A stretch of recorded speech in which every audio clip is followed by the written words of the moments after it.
নমস্কার, আমি শ্রাবন্তী। আমার বং বাংলা ন্যারেটিভ চ্যানেলে তোমাদের সবাইকে স্বাগত।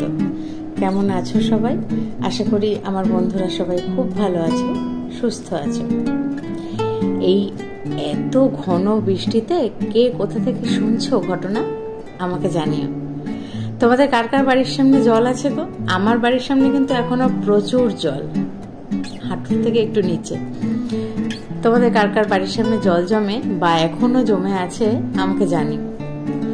কিন্তু এই ঘন বর্ষায় ঘটনা না শুনলে চলে নাকি?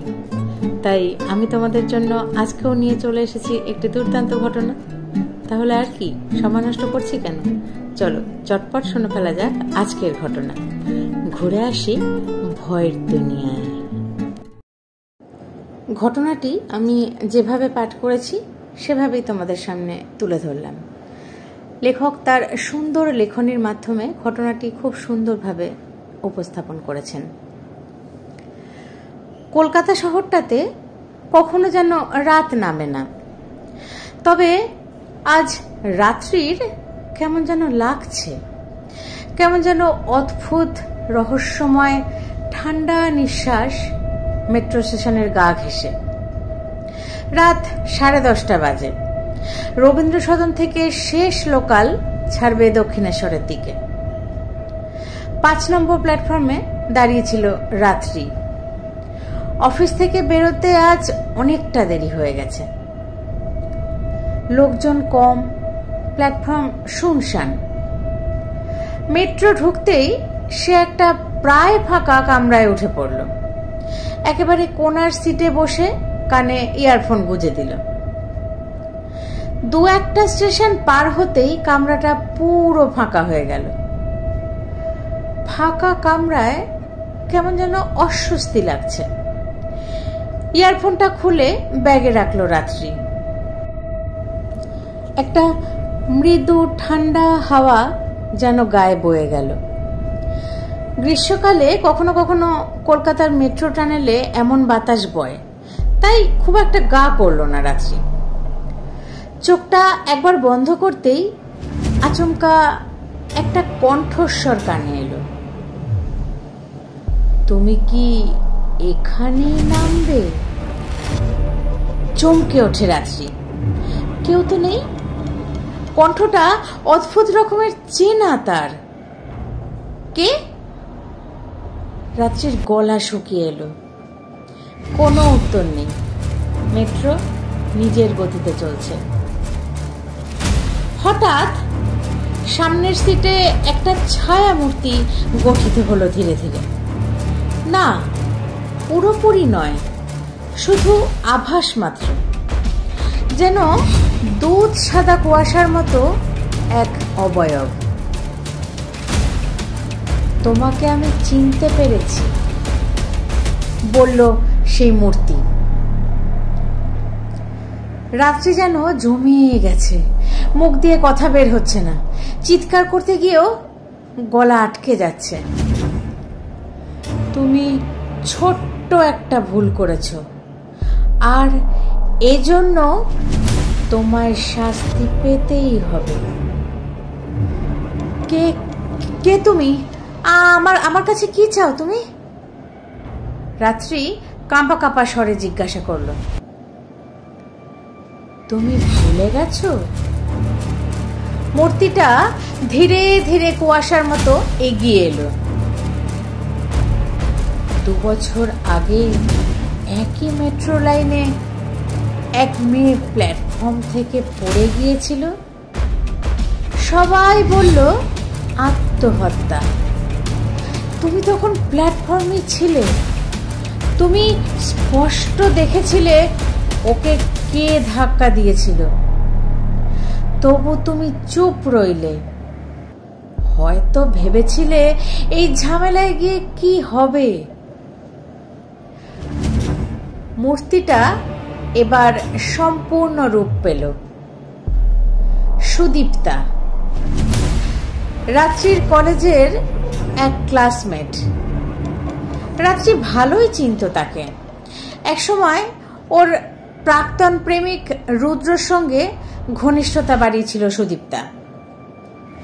তারপর হঠাৎ করে একদিন রুদ্র ধাক্কায় সে ট্রেনে কাটা পড়ে মারা যায়।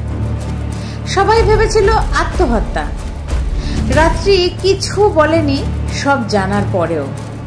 অবশ্য রুদ্রর সাথে সে কোনো সম্পর্কও রাখেনি। এরপরে মেট্রোর আলো হঠাৎ দপ করে নিভে গেল। কয়েক সেকেন্ডের জন্য পুরো কামরাটা ডুবে গেল অন্ধকারে। হঠাৎ তীব্র হাওয়া, ঠান্ডা হাওয়া বইতে লাগলো। চারপাশটা যেন জলের নিচে চলে গেছে। তুমি কি জানো মরে গিয়েও অপেক্ষা করতে হয়? সুদীপ তার কণ্ঠস্বরটা ভারী হয়ে উঠল। আমি এখানে অপেক্ষা করি তাদের জন্য যারা সত্যিটা জানে কিন্তু মুখ খোলে না। আমি ভয় পেয়ে গেছিলাম বলেই রাত্রি কেঁদে ফেলল। হঠাৎ মেট্রোটা থেমে গেল। দরজাটা খুলল। স্টেশনের নাম লেখা নেই। কোথাও এদিক ওদিক তাকিয়েও স্টেশনের নাম দেখতে পেল না। চারপাশে কুয়াশা। কে উঠছে কে নামছে কিছুই বোঝা যাচ্ছে না। কিন্তু দূর থেকে রাত্রি দেখলো অনেক মানুষ হেঁটে আসছে প্ল্যাটফর্ম ধরে। তবে সবার মুখ ঢাকা, কেউ কথা বলছে না, যেন একেবারে ছায়া। ওরা কারা? রাত্রি জিজ্ঞাসা করল।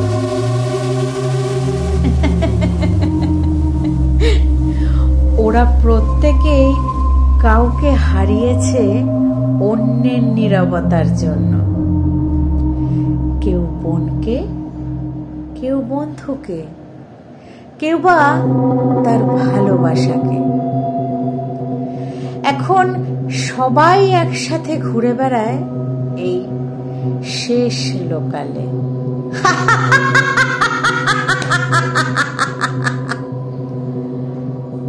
পরদিন সকালে নিউজ পেপারের হেডলাইন হয়ে গেল রাত্রি। মেট্রোতে এক তরুণীর অস্বাভাবিক মৃত্যু। এই ছিল আজকের ঘটনা। ঘটনাটি হয়তো খুব বেশি বড় নয়, কিন্তু বেশ ভয়ের। একে তো অনেকটা রাত হয়ে গেলে মেট্রো স্টেশন শুনশান হয়ে যায়। তার উপর রাত্রি শেষ লোকাল ধরেছিল। শেষ লোকাল এমনিতেই খুব কম লোকজন ওঠে, সবাই যে যার নিজস্ব গন্তব্যে নেমে যায়। একটা সময় পর প্ল্যাটফর্ম পুরো ফাঁকা হয়ে যায়। তখন কিন্তু সত্যিই গা ছমছম করে। সেই অবস্থায় যদি এই রকম কোনো ঘটনা কারোর সাথে ঘটে, তাহলে তো সেটা অবশ্যই খুবই ভয়ের। রাত্রির সাথেও ঠিক এমনটাই হয়েছিল।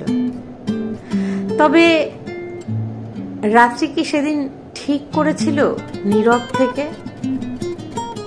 বা ওর কি সেদিন প্রতিবাদ করা উচিত ছিল, যেদিন ও নিজে চোখে দেখতে পেয়েছিল রুদ্র সুদীপ তাকে ধাক্কা মেরে ফেলে দিয়েছে? তোমাদের কি মনে হয় বন্ধুরা? সপক্ষে বিপক্ষে যেটাই মনে হয় কমেন্ট করে জানাতে ভুলো না। আজকের ঘটনাটি অন্য বার্তাও কিন্তু বহন করে এর সাথে। কেমন লাগলো জানিও তোমরা অবশ্যই। আর আমার ঘটনা পাঠ যদি তোমাদের ভালো লাগে তাহলে লাইক, কমেন্ট, শেয়ার করতে ভুলো না। তোমাদের কাছে থাকা সুন্দর সুন্দর ঘটনাগুলি দেরি করছো কেন? আমাকে পাঠিয়ে দিতে পারো rupkathasen2008@gmail.com। ডেসক্রিপশন বক্সে ইমেল আইডি দেওয়া আছে। সেই সুন্দর ঘটনাগুলি তো তাহলে আমরা সবাই একসাথে শুনতে পারবো, জানতে পারবো। পাঠিয়ে দিও সবাই ঘটনাগুলি। সোমবার আর শুক্রবার সন্ধ্যে 6টা মানে বং বাংলা নাইটিভসের তরফ থেকে সেই সুন্দর সুন্দর ঘটনাগুলি তোমাদের সবার জন্য উপহার হিসাবে আমি নিয়ে চলে আসি। তাই আমার চ্যানেলটিকে সাবস্ক্রাইব করে আমার পাশে থেকো বন্ধুরা। আজ তাহলে এই পর্যন্তই। আবার আরেকটি দারুণ ঘটনা নিয়ে চলে আসবো আগামী দিন। ততক্ষণ সবাই ভালো থেকো, সুস্থ থেকো এত বৃষ্টি, দেখো কারোর যেন শরীর খারাপ না হয়। ধন্যবাদ।